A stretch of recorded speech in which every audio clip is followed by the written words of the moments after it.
Hello friends, তোমরা সবাই কেমন আছো? আশা করছি ভালো আছো। তো দেখো, সুস্মিতা লাইফ স্টোরি ব্লগ চ্যানেলে তোমাদের সবাইকে স্বাগত। তো আমি আগের ভিডিওতে বলেছিলাম যে আমার শ্বশুর শাশুড়ি তারা সবাই আসবে, তো ওরা চলে এসছে। আমি মনের মাথায় চলে এসছে। আমি দেখো রেডি হয়েছি, ওদেরকে আনতে যাচ্ছি। কিছুক্ষণ আগে ফোন করেছিল, ওরা টোটো গাড়িতে আছে। হ্যাঁ, তো একটু যাচ্ছি, সামনের দিকে এগিয়ে যাচ্ছি, ওদেরকে নিয়ে আসবো। তো ওরা তো নতুন, জানে না, কোনোদিন বেশি বাইরেও বেরোয়নি, এই প্রথমবার আসছে এই জায়গায়। তো আমি তোমাদের প্রথমেই বলেছি আমরা এখানে নদিয়াতে আছি, নদিয়া জেলায়। এখানে রাস্তাগুলো এত অলিগলি থাকে যে আমি নিজেই গুলিয়ে ফেলি, এতগুলো রাস্তা। তো ওই জন্য আমি গুলিয়ে ফেলছি, তো ওরা কি করবে, ওই জন্য তারপরে আমার হাজব্যান্ড আনতে গেছিলো, তো ও ডিউটিতে দেরি হয়ে যাবে বলে ও সরাসরি এখানে পৌঁছে দিয়ে ও ডিউটিতে চলে গেছে। তত অবধি ওর কাজ ছিল, এরপর আমার আনার কাজ। তো দেখো যে চলে এসছি, ওরা চলে এসছে। তো ক্যামেরাটা ঠিক করে, এত রোদ্দুর ছিল যে ক্যামেরাটা ঠিক করে আমি ধরতে পারছিলাম না। দেখো এদিক এদিক হচ্ছে, তো এইদিকের পরিবেশ আমি দেখতে পাচ্ছি। এইদিকে ব্রিজের এই যে কাজ টাজগুলো, এই কাজে আমার হাজব্যান্ড করে। এই যে একদম ভালো করে দেখাবো। তো দেখো এই যে শ্বশুর শাশুড়ি চলে এসছে। তো দেখতে পাচ্ছি অনেকগুলো ব্যাগ ট্যাগ নিয়ে এসছে। হ্যাঁ, শ্বশুরের কাছে দুটো ব্যাগ আছে, শাশুড়ির কাছেও দুটো ব্যাগ আছে। তো আমি খালি চিন্তা করছি এগুলো নিয়ে এতগুলো নিয়ে আসলো কী করে। তো যাই হোক, এতগুলো নিয়ে এসছে, তো আমি একটু হাতে হাতে ধরে নিয়ে যাচ্ছি। দেখো আচ্ছা, খুব প্রচণ্ড রোদ্দুর ছিল। তো যখন ভিডিওটা করছিলাম তখন আমি দেখতে পাচ্ছিলাম না যে আদৌ ভিডিওর ছবিতে দেখা যাচ্ছে নাকি, ভিডিওটাতে দেখা যাচ্ছে নাকি। তো সে দেখো কত গরম হয়েছে, ঘেমে গেছি একদম। তো ওরা তো আগে এসে বাড়িতে একদম বাবার শ্বশুর তো একদম সব জামা কাপড় ছেড়ে টেড়ে ফেলেছে। এই দেখো এটা আমার শাশুড়ি, আর আমি দেখাচ্ছি এটা আমার শাশুড়ি। ওরা অনেক সকাল থেকে বেরিয়েছিল, হ্যাঁ ভোর 3টে থেকে বেরিয়েছিল, তাই 9টার দিকে পৌঁছে গেছে। তো দেখো এটা আমার শ্বশুরমশাই। প্রথমে কারোর সাথে পরিচিত করানো হয়নি।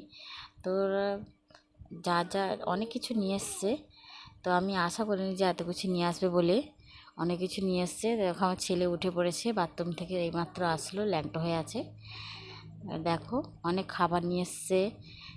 আমি আবদার করেছিলাম যে এখানে তাল তো পাওয়া যায়, কিন্তু করার মতন ইয়ে ছিল না, জায়গা ছিল না। তো শাশুড়িকে বলেছিলাম বানিয়ে আনতে, তো উনি বানিয়ে এনেছেন। তার সাথে যেগুলো বলিনি সেগুলোও নিয়ে এসছে। দেখো কী কী নিয়ে এসছে সেগুলো দেখাবো। তো তোমরা যে যে দেখতে চাও ঝটপট চলে আসো। ভাবলাম একা একা কেন করবো, তোমাদের সাথে সব কিছু শেয়ার করলাম। ভিডিওটা যদি ভালো লেগে থাকে তাহলে নিশ্চয়ই সাবস্ক্রাইব করো আর পাশে থেকো। তো দেখো তোমাদের দেখাচ্ছি যে কি কি এনেছে।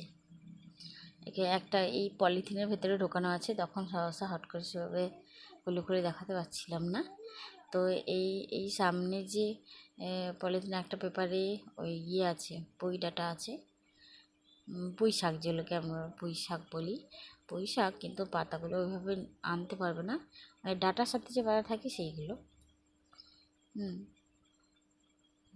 তো আর মাছ ভাজা করে এনেছিল। তারপরে ওরা খাবে মনে হয়, পরোটা বানিয়েছিল। আর দুধ এনেছে, দেখতে পাচ্ছ সামনে 2 বোতল দুধ আছে। তারপরে সেই যে বলেছিলাম তালের বড়া নিয়ে এসছে। তারপরে ইয়ে নিয়ে এসছে, কী যেন বলে ওটাকে, পোড়া পিঠা বলে। পোড়া পিঠা মানে চাল দিয়ে চালের গুঁড়ো আর টাল দিয়ে পোড়া পিঠা বানানো যায়। তোমরা খেয়েছো নাকি আমি জানি না। তো দেখো আমি তোমাকে এই যে দেখাচ্ছি, এটা হচ্ছে তালের বড়া। হ্যাঁ, তো এত কিছু নিয়ে এসেছি, আনার জায়গা ছিল না, কেউ খারাপ মনে করবে না, এর মধ্যেই ভরে নিয়ে এসেছিলো। কারণ এই দেখো এটা মাছ, ওখানকার মাছ ভেজে নিয়ে এসেছিলো, আমার হাজব্যান্ড খেতে ভালোবাসে, তো তাই এটা পরোটা। ওইদিকে বসে দেখলাম এই 2 বোতল 4 লিটার দুধ এনেছে গরম করে। আর এটা হচ্ছে সেই পোড়া পিঠা যেটা কথা বলছিলাম, এটা পোড়া পিঠা। ওই দেখ তুলে খেয়ে নিচ্ছে।